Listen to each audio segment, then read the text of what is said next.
Friends, आज की इस वीडियो में हम बात करने वाले हैं OLP के बारे में। वैसे तो ये बहुत ही छोटा टॉपिक है, लेकिन फिर भी जो है हम कई दिनों से सोच रहे थे कि किस टॉपिक पर वीडियो बनाएं, तो ये टॉपिक मुझे बहुत बेहतर लगा और आपको भी ये जानना चाहिए कि इसके अंदर क्या होता है, ये कैसे काम करता है, यदि यह ख़राब हो जाता है तो आप इसको कैसे चेक करेंगे। इस वीडियो में ये सारी चीज़ें जो है डिटेल में बताई गई है। वीडियो को शुरू से लेकर के लास्ट तक ज़रूर देखिएगा। चलिए फ्रेंड्स, शुरू करते हैं। यहाँ पर आप देख सकते हैं ये दो टाइप के OLP हमारे पास हैं। आपने देखा होगा कि फ्रिज में या डीप फ्रीजर में अक्सर ही कुछ इस तरीके के भी OLP लगते हैं, या फिर कुछ ऐसे भी OLP आपको देखने को मिल सकता है, ऐसा वाला गोल वाला या फिर ये चपटा वाला। चाहे ये दोनों में से कोई भी OLP हो, काम दोनों एक ही जैसे करते हैं। काम क्या करते हैं कि यदि किसी कारणवश हमारा जो कंप्रेसर है हाई करंट लेने लग जाता है, आवश्यकता से अधिक करंट लेने लग जाता है, तो ऐसी स्थिति में हमारे कंप्रेसर के मोटर का जो वाइंडिंग होता है वो हीट होने लगता है, और यदि उसको हाई करंट को रोका नहीं गया तो हमारे कंप्रेसर की वाइंडिंग जल सकती है।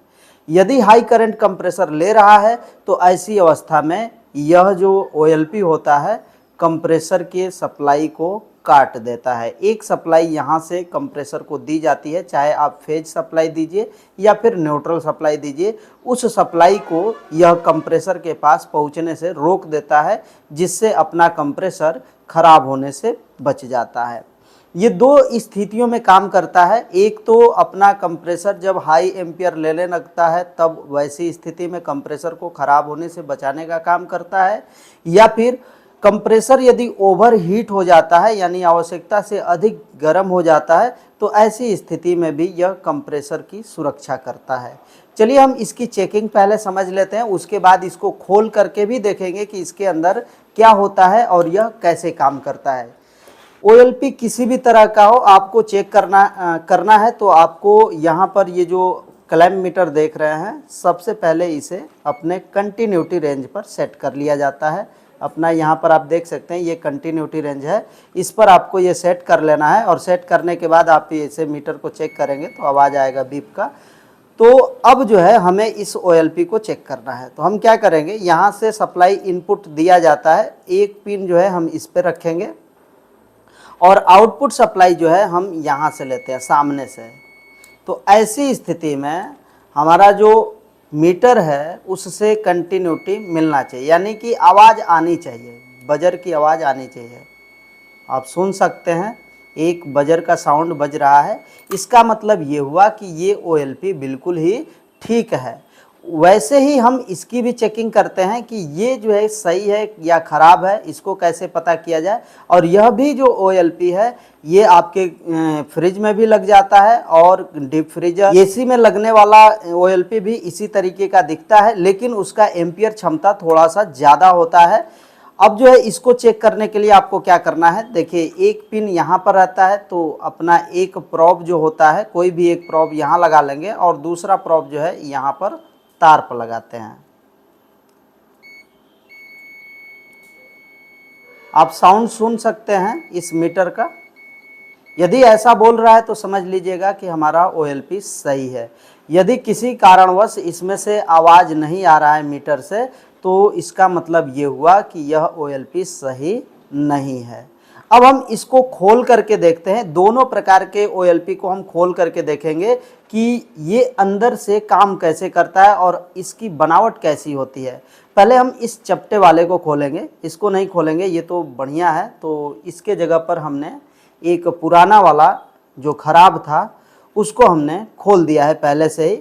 आप देख सकते हैं ये पिन आपको देखने को मिल सकता है, यहाँ से ये वाली पिन जो है यहाँ पर है, और उसके बाद अंदर से ये एक पत्ती आ रही है जैसे कि इसमें आ रही है, और उसके जस्ट बाद यहाँ से एक आउटपुट के लिए जो पत्ती निकलती है वो इसमें से गायब हो गई है, लेकिन फिर भी इसके अंदर का जो भी बनावट होगा उस चीज़ को हम समझते हैं कि ये काम कैसे करता है। चलिए हम इसको ऊपर से कवर को हटाते हैं। यहाँ से आप देख सकते हैं कि कवर को जैसे ही हमने हटाया, इसमें एक ये पत्ती दिख रही है, और ये जो पत्ती होती है यहाँ पर एक कांटेक्ट पॉइंट होता है, थोड़ा सा पास से आपको दिखाते हैं। यहाँ पर आप देखिए एक कांटेक्ट पॉइंट है। यह अक्सर ही ये पत्ती जो है नीचे के कांटेक्ट पॉइंट से ऐसे ही चिपकी रहती है। और इसको यदि हम हटा करके देखें ये काम कैसे करता है, ओवरहीट होने पर या फिर हाई करंट पर ये काम कैसे करता है, तो इसके बीच में एक ये छोटा सा प्लेट लगा हुआ है और प्लेट के अंदर आप देखेंगे नीचे के तरफ तो एक स्प्रिंग लगा हुआ है। ये छोटा सा एक प्रकार का हीटर है। अब देखिए यहाँ से सप्लाई जो हम लोग इनपुट करते हैं वह सप्लाई यहाँ से होते हुए इस हीटर के अंदर जाती है और हीटर से निकल करके वो सप्लाई इधर से वापस यहाँ से ऐसे आती है और डायरेक्ट जो है इस पत्ती से होते हुए, यहाँ पर आप देख सकते हैं ये पत्ती से होते हुए यहाँ पर इस पत्ती का नीचे के तरफ आप देखेंगे तो ये कांटेक्ट पॉइंट है।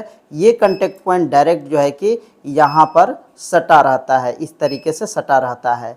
अब ये काम कैसे करता है, देखिए यदि यह सामान्य करंट ले रहा होगा तब तक इसमें से सप्लाई होती हुई आराम से इधर से हो करके इस पत्ती के द्वारा इस कांटेक्ट पॉइंट पर आती है और यहाँ से निकल करके अपने आउटपुट से होते हुए एसी, फ्रिज, जहाँ पर भी ये लगा हुआ, वैसे ये चपटा वाला एसी में नहीं लगता है, फ्रिज और डीप फ्रीजर वगैरह में लगता है, तो वहाँ पर ये सप्लाई भेज देता है।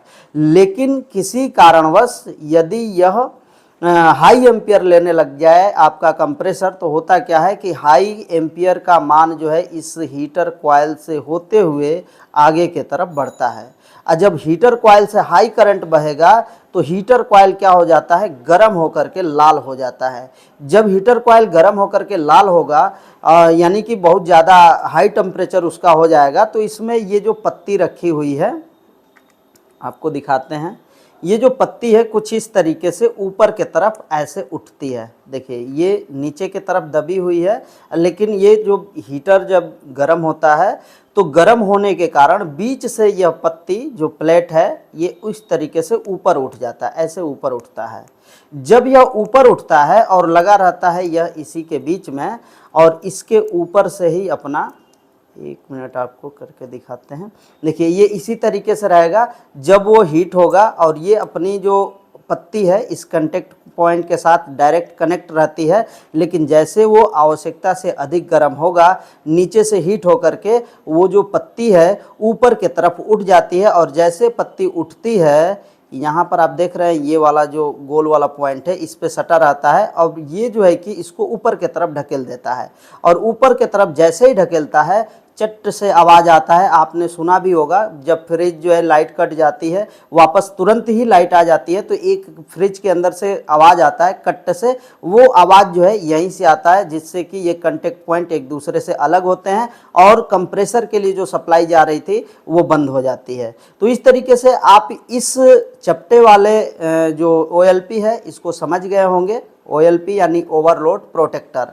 अब चलिए हम गोल वाले को दिखाते हैं।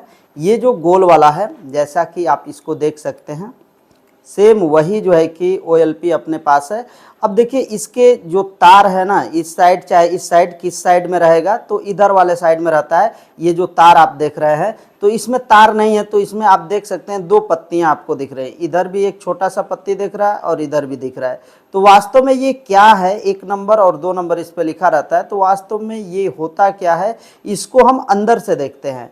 वैसे तो इनपुट अपना यहीं पर किया जाएगा। ये जो पत्ती आप देख रहे हैं इस पर से थिम्बल के द्वारा कनेक्शन होता है, तो वहाँ से सप्लाई अंदर जाती है और अंदर जाने के बाद आप देखेंगे तो इसमें भी एक गोल सा ऐसा प्लेट आपको देखने को मिलेगा जो कि एक स्क्रू के द्वारा कसा गया होता है। पहले हम इस स्क्रू को खोलेंगे और खोल करके उसके अंदर की चीज़ों को देखते हैं कि आखिर में उसके अंदर क्या है। देखिए अब ये स्क्रू जो है हमारा खुल चुका है, इसको हम यहाँ से निकालते हैं और देखते हैं कि इसमें होता क्या है। आप ध्यान से देखेंगे तो स्क्रू में एक छोटा सा ये स्प्रिंग बना हुआ है और एक ये पत्ती है, और इस पत्ती में आप देखेंगे एक ब्लेड में इस साइड भी कांटेक्ट पॉइंट बना हुआ है और इस साइड भी कांटेक्ट पॉइंट बना हुआ है। होता क्या है, आप इसके अंदर देखिए, इसके अंदर क्या चीज़ है। देखिए यहाँ से सप्लाई इन कर दिया जाता है। इस वाले पॉइंट से जब हम सप्लाई इसमें इन करते हैं तो इन करते ही वो जो सप्लाई होता है उसके अंदर पहुँचता है अब अंदर जब पहुंचेगा तो इसके अंदर भी आप देखेंगे तो एक हीटर कॉइल है जो कि ख़राब हो चुका है। ये जो स्प्रिंग आप देख रहे हैं छोटा सा जो गोल गोल कॉइल के रूप में लपेटा गया है, वह जो हीटर कॉइल है यहाँ से आता है और डायरेक्ट जो है इस वाले पत्ती में सट जाता है। अब इसी के ऊपर जो है कि एक कांटेक्ट पॉइंट लगता है, यानी ये वाली जो ब्लेड आप देख रहे हैं इसमें जो दो कांटेक्ट पॉइंट है, एक कांटेक्ट पॉइंट ये वाला कांटेक्ट पॉइंट आप जब इसको ऐसे लगाएंगे तो इस ब्लेड में यानी कि इधर के तरफ जो पॉइंट आप देख रहे हैं जो हीटर से सीधे आ रहा है, यानी जो कॉइल है, कॉइल से जो सीधे सप्लाई इस वाले पॉइंट पर आ रही है, इस पॉइंट से इस पत्ती से होते हुए वह सप्लाई इस कांटेक्ट पॉइंट के द्वारा इस दूसरे वाले पॉइंट पर चली जाती है, यानी इधर वाले टर्मिनल पर चली जाती है। और यहीं से जो है ये वाला जो आप पॉइंट देख रहे हैं, यहीं से वायर जो है कि एक निकाल करके आउटपुट कर लिया जाता है। यानी कि ये जो वायर आप देख रहे हैं इसी पॉइंट से निकलेगा, यानी कि जो कॉइल वाला तार है जिस वाले पॉइंट पर लगा हुआ है, इस पॉइंट के विपरीत साइड पर जो पत्ती बनी हुई है उसी से जो है आउटपुट होता है। अब ये आउटपुट करने के लिए आप यहाँ पर ये जो पेंच है, पेंच में छोटा सा ये जो स्प्रिंग है इसको ऐसे लगा करके, लगाने के बाद जब आप इसमें कसते हैं तो एक ये जो पॉइंट है वो इधर के तरफ सटेगा और दूसरा वाला पॉइंट जो है कि इधर के तरफ सटेगा। और इसको जो है जब हम इसमें कस देते हैं तो होता क्या है कि जब नॉर्मल स्थिति रहती है तो ये सप्लाई यहाँ से होते हुए ये पहले इस पॉइंट पर आएगा और इस पॉइंट से होते हुए कॉइल के द्वारा यहाँ पर पहुँचता है और यहाँ से कांटेक्ट पॉइंट के माध्यम से दूसरे वाले पॉइंट से होते हुए ये आउट हो जाता है। ये सामान्य स्थिति होती है। लेकिन जैसे ही इस OLP को लगता है कि हमारा जो कंप्रेसर है आवश्यकता से अधिक करंट ले रहा है, तो करंट का जो मान है इस कॉइल से हो करके प्रवाहित होगा। तो हाई करंट के वजह से ये जो कॉइल आप देख रहे हैं जो हीटर कॉइल है वो हीट होता है, यानी गर्म होगा। और जब गर्म होता है तो इस पत्ती को भी गर्म कर देता है, यानी जो ये कांटेक्ट पॉइंट वाली ब्लेड है इसको भी वो गर्म कर देता है। गर्म होने के कारण यह जो पत्ती होती है बीच से ऐसे उठ जाती है, ऊपर के तरफ ऐसे चली जाती है, जिससे कि इसका जो कांटेक्ट पॉइंट है ये दोनों एक दूसरे से अलग हो जाते हैं और यहाँ से जो सप्लाई इधर आउटपुट कर रही है वो सप्लाई वहाँ पर आउटपुट नहीं हो पाती है। तो फ्रेंड्स कुछ इसी तरीके से ये जो अपना OLP है इसी तरीके से काम करता है। और उम्मीद है कि आपको हमारी ये जो वीडियो है OLP से संबंधित ये पूरी तरह से समझ में आ गया होगा, ये कैसे चेक करते हैं और ये जो अपना OLP है वो कैसे काम करता है, ये सारी चीज़ें आपको समझ में आ गई होगी। यदि फिर भी यदि आपका कोई सवाल है तो वीडियो के नीचे कमेंट बॉक्स होता है, वहाँ पर आप अपना सवाल पूछ सकते हैं। और आपको यदि वीडियो पसंद आई तो वीडियो को लाइक कर दीजिएगा। यदि आप हमारे चैनल पर पहली बार विजिट किए हैं तो हमारे चैनल को सब्सक्राइब करके बेल आइकन को प्रेस कर लीजिएगा, ताकि इसी तरीके की इंटरेस्टिंग वीडियो आपके मोबाइल तक सबसे पहले पहुंच सके। तो चलिए फ्रेंड्स, आज के लिए बस इतना ही। मिलते हैं नेक्स्ट वीडियो में नेक्स्ट टॉपिक के साथ। तब तक के लिए जय हिंद, वंदे मातरम।